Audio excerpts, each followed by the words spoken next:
why can't it be Yahweh? Number one, every Hebrew people, all the Hebrew people who study Hebrew grammar know, if you have a word that has 4 consonants, it's going to have 3 syllables, not 2 syllables. And not only that, if it's only 2 syllables, it will not capture the meaning of the name of God. Because remember, in Hebrew, every name has what? A meaning. And you cannot capture the meaning of the word because it's not contained in the names of God's people. But there's another reason why. You might get shocked by this. I hope you don't get shocked. Next slide, please. In Roman mythology, the idol, Jupiter, right, is a god, a false god, we call him an idol. Jupiter is the same as the idol Zeus in Greek mythology. They just have a different name. So the Romans called him what? Jupiter. The Greeks called him what? Zeus. According to the Latin grammar, Jove is the ablative case of Jupiter. So he's called Jove. In classical Latin, the pronunciation of Jove, I-O-V-E, because they didn't have J, right? In classic Latin, they did not have J. And so it's I-O-V-E. And how is it pronounced? It's pronounced Yahweh. With the J, I sounding like a Y. Okay, the O being like the sound of Bob. Yeah. So we get the Y, yeah, with Bob. Bob, yeah. The V sounds like a wa, a W, and the E sounds like a E. So how was it pronounced? Yahweh. So Yahweh referred to who? Zeus and Jupiter. So why would you call him Yahweh? This is why it cannot be Yahweh. It has to be Yahuwah.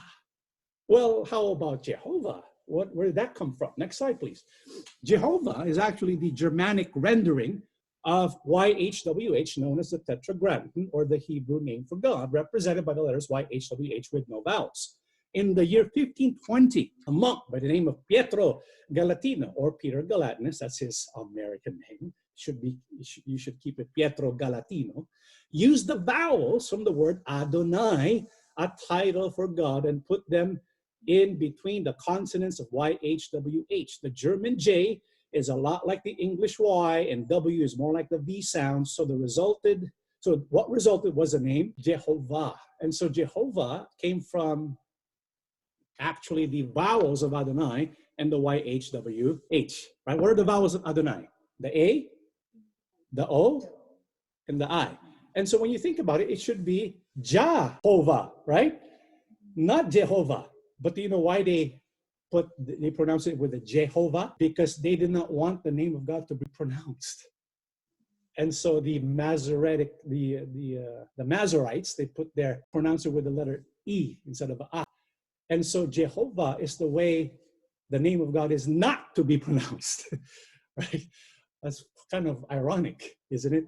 That's why Jehovah cannot be the true name of God. Why? Next slide, please. Why not Jehovah? Number one, no J in ancient Hebrew. Okay. Number two, what else? It contains the E vowel. What else? Number three, the V sound is supposed to be W, right? Number four, next slide, and it's not contained in the names of God's people. So Jehovah, Yahweh, they're not the names of God.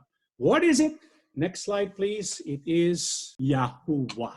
That is how we are to pronounce the name of God. Now, why are we sure that Yahuwah is indeed how you pronounce the name of our Almighty God? We have to test that biblically, right? This is why the Bible tells us in Malachi 3, verse 16, then those who feared the Lord spoke to one another, and the Lord listened and heard them. So a book of remembrance was written before him for those who fear the Lord and who meditate on his name. What does the Bible teach us to do about the name? We are to meditate upon the name. What does it mean to meditate upon the name? What does that mean? It means to think about the name. Does it mean to repeat it again and again and again? No. You see, like we mentioned to you before, the names in Hebrew, what do they have? What do they have? The names in Hebrew. They have a meaning.